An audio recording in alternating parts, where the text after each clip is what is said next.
Yes.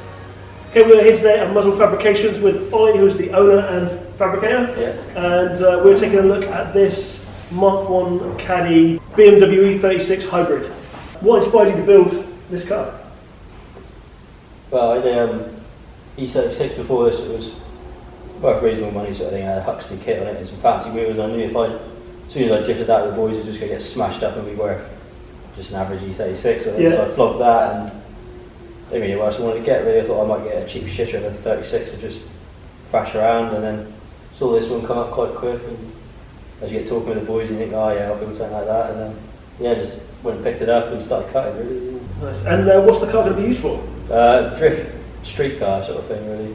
Probably. But not drifting on the street? No. Yeah. No, a bit of tandems and that sort of thing, but nothing too like trying to run into walls with people. Like.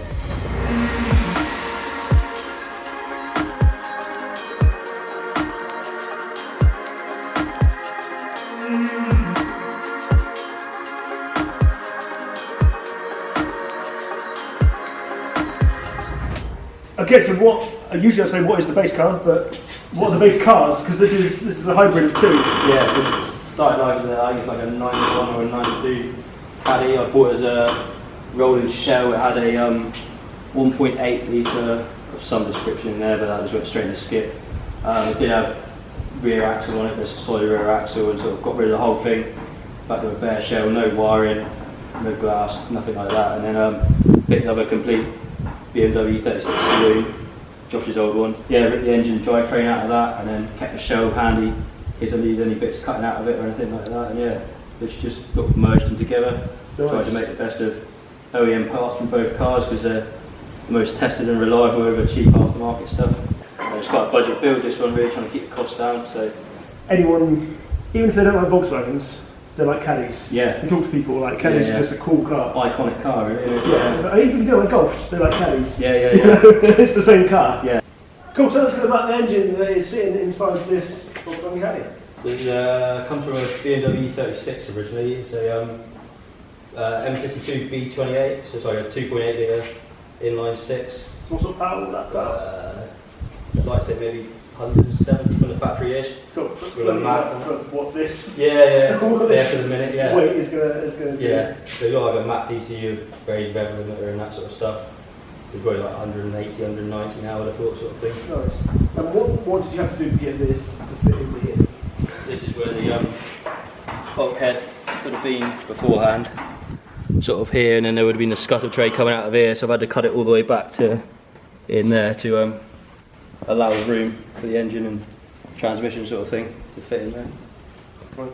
So like people talking about engine swaps and saying, "Oh, just chuck this in there, just chuck that in there," and like you can tell they've never done it. Yeah. But this isn't just that. This is taking a front-wheel drive, which would have had literally everything in the way here. Yeah. Drive shafts coming out here. Yeah. And then cutting that all up and making it so it works for rear-wheel drive. It's just Yeah. How many hours do you reckon? I don't know. Probably 150 hours probably now. Yeah. Sort of thing, on and off sort of thing between other jobs. Like, yeah. About the same amount of time you spend on Skyrim. Cut it off from here sort of thing, and back through. And there used to be sort of hard to see, but there was a cross member that went across, and the steering rack would have bolted to that, and then there was sort of a hole down below here where the drive shafts for the front wheel drive would have gone through, and literally cut all that off, cut a massive hole, and sort of started mocking it all up. Before I did any of that, I did the cage work to sort of give it half a chance of holding together. Right. So I cut a big hole through it, sort of thing. It didn't, oh, so literally this stiffened up the whole chassis, so that then you could yeah. take that apart and start cutting it. Yeah, so sort of did the cage first, and then sort of got the engine and box mocked up, but left the back half of the floor pan in there. Yeah. Then sort of built the firewall, and then cut the back half out, sort of work back from there, sort of thing. So I didn't just cut the whole thing in half and it sort of move or tweak or anything like that. So the cage attaches to the front strut towers as well. They've been raised up about 50 mil sort of thing to get the right amount of travel for the BMW.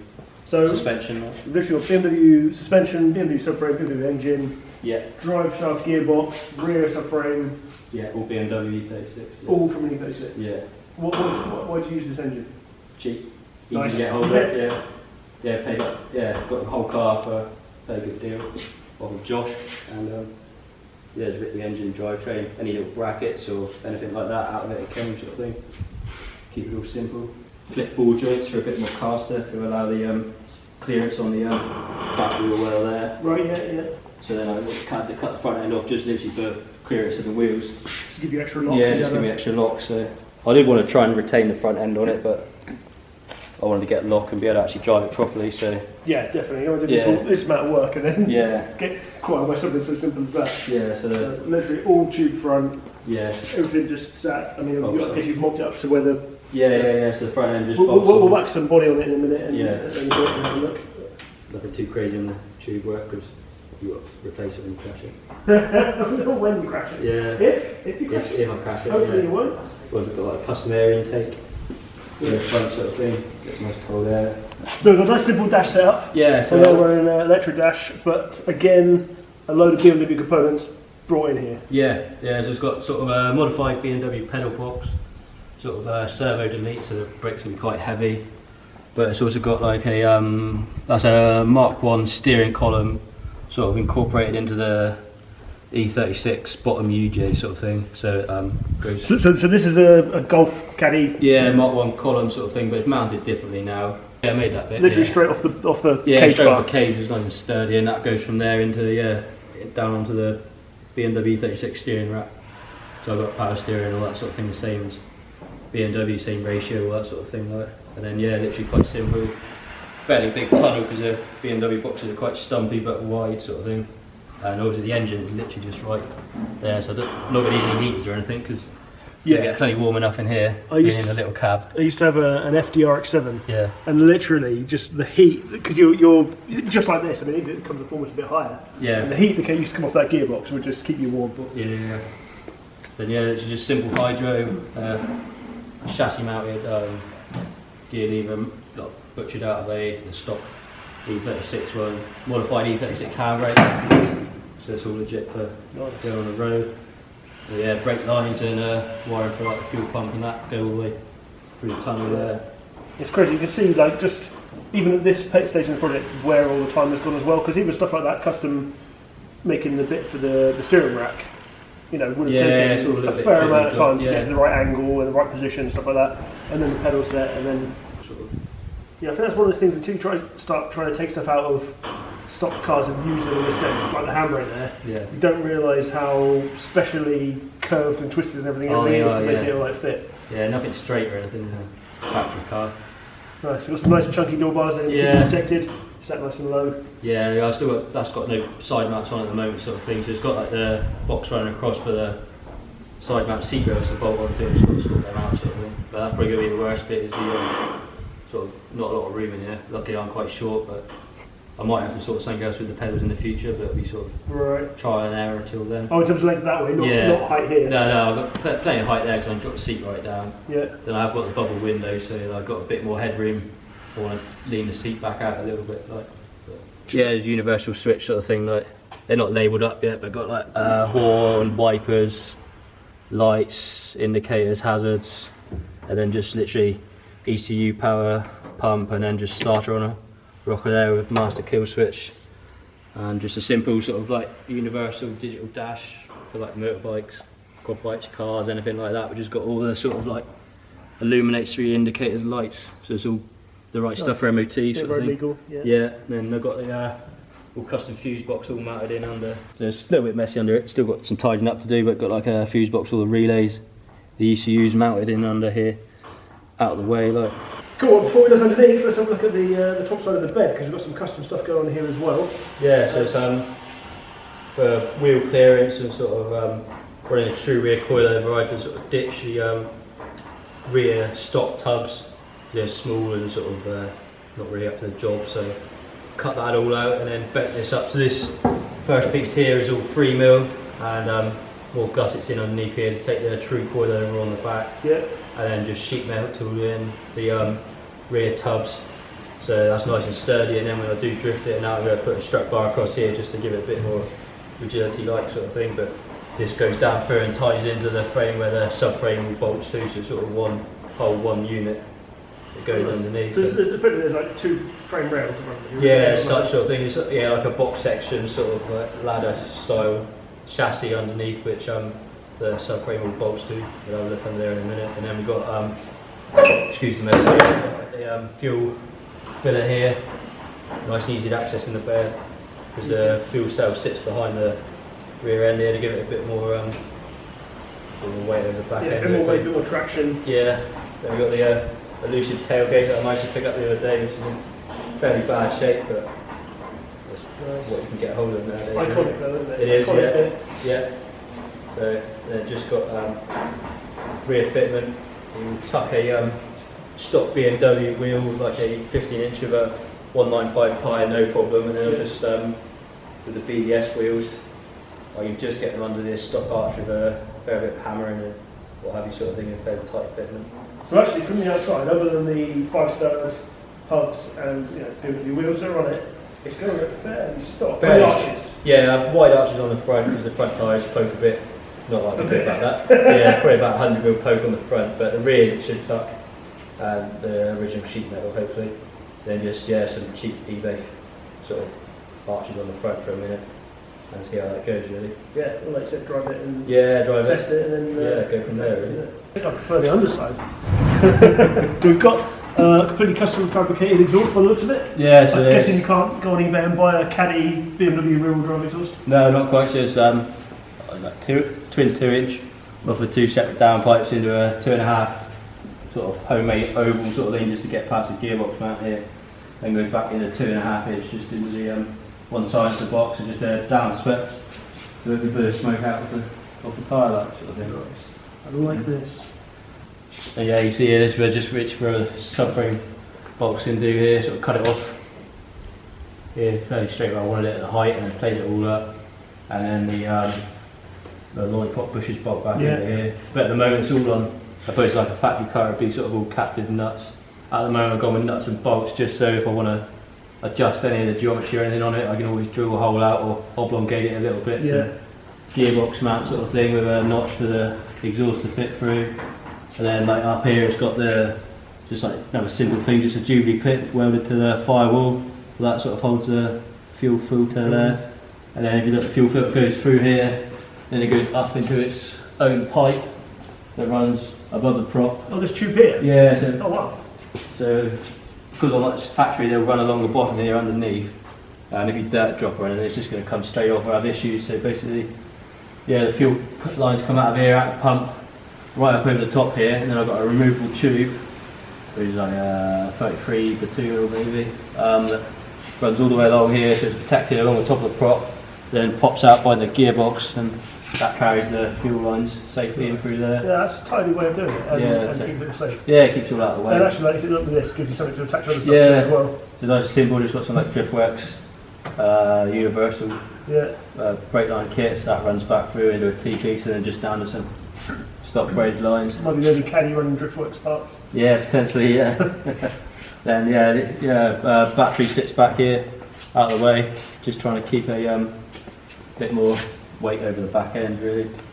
Nice, then the rear subframe is all BMW stuff. Yeah, so it's got mounted in some decent thick plates. Yeah, so basically what I do here is on the stock BMW, it come here and then come out to the side of the car, but it would have meant they were like sitting out here and it looked a bit gash with a plate right on the side. So what I did was cut them, swap them over, from one side to the other, and then weld them up and plate them and pin them so they shouldn't break hopefully, with a bit of luck. But so I sort of swapped over there. Probably not the best because it is sort of further in, point in, but it shouldn't be too bad. That's too much issue with it. And then it's got like some GV lower arms. Yeah. And then the factory top arm would have been have a spring mount in it. So that wouldn't work with this because I'm running a true rear coilover. And they're too big and bulky, would have hit here. So this is just a standard bottom arm that I've bent and made up a spacer for the inner there to make it fit, and then the outer just bolts straight on. So the Caddy would have run leaf springs. Yeah. The 36 would have run springs that sat on here with a dampener separate. Yeah. But you're running neither of those. Neither of those. That's a screw those. Mark II Golf. It's like some FK Street or some crap like that coilover. So it does the job. Seems to like these the finest Chinese. Yeah, only the best. Yeah, but just these do have an issue with braking. I've seen weld up a few of these that have snapped in the car sort of thing, but If they do break, I'll just make some proper ones. Nice. And then diff mount straight into the frame that you've made back here. Yes, it's sort of like a box section frame. Which is on E36s and E46s is a weak part, right? Yeah, they diff do. mounts? Yeah, they will rip them out, and after time, yeah, you've got to sort of like the whole car was made solid apart from those bits. Yeah, so yeah. Nice. Yeah, that just bolts into there, and then it's got captive bolts nuts in there in the back. Then sort of a box section frame, and another frame that sort of sits inside of sort of thing. Keep it all sturdy, and then the front mounts here bolted on a nice sturdy frame, which got adjustability to slide in and out for your sort of toe in and toe out on the back. So was the subframe built off the car, and you made all the frame to fit around it, and then made it work in, or was it kind of a bit of hybrid of both? Well, so to make my life easier, I just literally made a box section frame that sitted just inside the chassis rails of the Caddy. Right. I basically I cut everything out from underneath, apart from the cross members that ran across. I notched them on the side so I could slip a bit of 40mm box up through. There's basically got a bit of box running both sides and sort of a ladder down through. The diff off the car, I had the rear subframe off and made up sort of like a frame that would support this all level, and that would fit just inside of the ladder frame. So basically I just got a forklift and sat that up in here and sort of adjusted it forward, back, up and down. So I literally just slide it up and down inside the ladder, got it where I wanted it, tacked it all in, and I could drop the whole thing down. And if I wanted to move it, which when I got the front end in, I had to adjust it a little bit, so I'll sort of get the factory prop to work. Yeah. And then I literally had to cut the tacks, slide it forward a bit, then I could get there, because it's all sitting there. You can see here, this bit of box. Yeah, so different angle to the this side as well, different angle, so that's to try and get the diff. So the pinion angle on the gearbox and the diff are fairly similar sort of thing. Yeah, it's trying to keep it simple. And then at the back here, literally got a fuel cell that's made out of offcuts of checker plate that I made a canopy for, sort of thing. And then I basically built this before I had the fuel pump. The idea was to run a fuel pump and that in this cutout here. Right, yeah. When it came out, it was too big, so I got a pre-filter here, the pump. Very nice and safe there, isn't it? Yeah, I've got to tuck myself out of the way and make a skid plate here, I think, just to protect. So that doesn't get ripped off. Yeah, probably, yeah. And literally, it goes from there up through to another pre-filter before the engine, and then returns back in the top here. The filler's right on the top, and then there's a breather on the top that runs out and goes into the rear quarter here as well. Nice. And it sort of tapers up. There's 3 baffles inside it, and yeah, it just picks up there. If I drop the tank down, I've got an access hole about that big, so hopefully I want to put like a fuel sender unit in it so I can see how much you've got in the tank, but at the moment it's got nothing in there. And got my jacking bar on the back really, so it's nice and easy to jack it up because it's a fair way under to get to the diff. Yes, yeah, definitely. And I don't want to damage the fuel tank. What got you into cars and fabrication? I don't know, probably maybe 5 years ago I suppose. Originally I went to college as a gamekeeper and did like 4 or 5 years of that, and got myself a welder and started playing around with that, and sort of went down McDonald's and met a few boys down there and started doing a bit of welding for them, and sort of just got more and more into it really, and then sort of the cars that I got progressed into more modified ones and sort of snowballed from there really. So it's like, almost like the demands. Yeah. People, as soon as you start to weld, everyone's like, I need some welding. Yeah, pretty much, yeah. Like a mate of mine, I got into doing a diatsu for him sort of thing, and sort of that sort of snowballed with more and more fabrication to that, and then so yeah, the old man's always done it, and he taught me years ago how to weld, and then sort of went away from it, and come back around and sort of just got more and more into it, and the job I was in, I sort of got as high as I could, so I thought before I get too old I'll sort of re-qualify, and still working for someone at the moment 4 days a week, and doing Land Rover parts, winch bumpers and that, and do a day here and weekends myself really. So, nice. Yeah. And what was your first car? It was a Ford KA. Nice. Good choice, classic. Yeah, all the in the car then, just cheap, run around, and sort of destroyed that, and then got into the 306s really. Yeah. And turbo diesels. Yeah. Nice. Yeah, the 19D to wind the pump up and that. Yeah. The quintessential farmer car. Yeah, pretty much. Farmer's son car, should I say? Yeah. And then sort of swapped that for a Mark III Golf VR6, and that's sort of when I started getting into that a bit more like sort of thing, and modifying that, and then sort of in the VW world and that, and a Mark II, I've got a 180T in it, and then a 2D ABF, and then sort of got into the drift world a bit more. Yeah. And sort of went away from the VWs, had a BMW's S13, and then. Nice. So this literally is a hybrid of your of the two. Yeah, welders really. Yeah, I've always thought those Caddies are cool. It'd be called a rear-wheel drive sort of one. Yeah. But I looked at a few other pickups sort of thing, like I couldn't find anything, like 2-wheel drive Hiluxes and that, and expecting strong money now, so Yeah. this one come at the right price, and yeah, I thought I'd go for it. What is your favourite car movie? Probably have to be some of the Fast and Furious, I suppose, really. It's Yeah. gotta be, isn't it? Yeah. So, Nice. But which one? I'd like to say maybe the early ones, maybe Tokyo Drift or actual Fast and Nice. Furious. Loads of people hate Tokyo Drift. I love it. Yeah, I think it's great. pretty cheesy now. Oh yeah, that's what I like. Yeah, you get into it a bit, don't you, sort of thing, yeah. Money's no object. What would be your dream car? Probably some sort of S chassis or R chassis, something like that, with big power, like, yeah. Yeah. Yeah, no supercar or nothing like that, good old Japanese shit box. Yeah. Yeah. Everyone's like, I'll buy a Lambo. Or Yeah. Everyone wants McLarens. No. I mean, don't get me wrong, I'm not in the market for a No. McLaren. Maybe if I was, I'd change my mind. Yeah. But it just doesn't appeal to me. Dream project, if you could, build up a car for yourself as opposed to going out and buying one, Yeah. what would it be? Maybe something like this, so you look like a pickup and that sort of thing, but maybe like a full tube frame with like 2J or Yeah. something a bit more serious in it, sort of thing, yeah. Nice. But, yeah, something really sort of build from scratch as such, sort of tubular framework sort of thing. Yeah, just take a decent engine. Yeah, decent engine and put it on some sort of body, like, yeah. Nice. We'll Yes. come back and film that one when it happens. Yeah, when it happens, yeah. Shall we get it running? Yeah, yeah. And watch me fall out the back of the transport.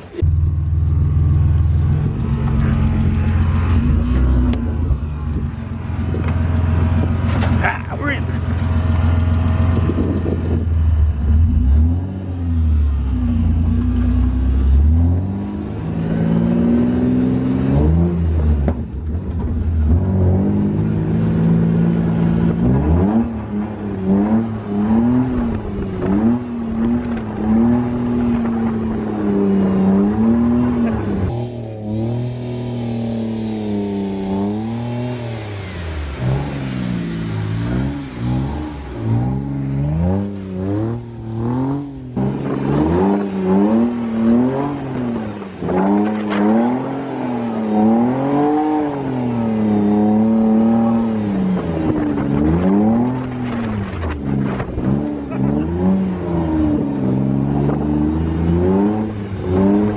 Was that heat? Bit I have to raise it up a bit. Thank you everyone for watching, and thank you for Ollie for letting us come out and film his Caddy, and I can't wait to see that get painted and on the road very soon, so look out for that. If you want to keep an eye on it, you can keep an eye on his Instagram, which is here. You can also follow myself on the buildit.tv Instagram and Raspy Media, which are all linked below. Along with the merch, so if you want to buy a Build It t-shirt, then click the first link below and that will take you to the site for that one. If you have a car, or if you know of anyone who has a car that you think is worth featuring, the criteria is quite simple. As long as it's built by yourselves and it looks cool, then ping us a message or drop a comment down below with your Instagram and we'll check it out and get back to you, because we'd like to do some more features soon. So if you're interested, hit us up. Thanks again for watching, and here's an outro.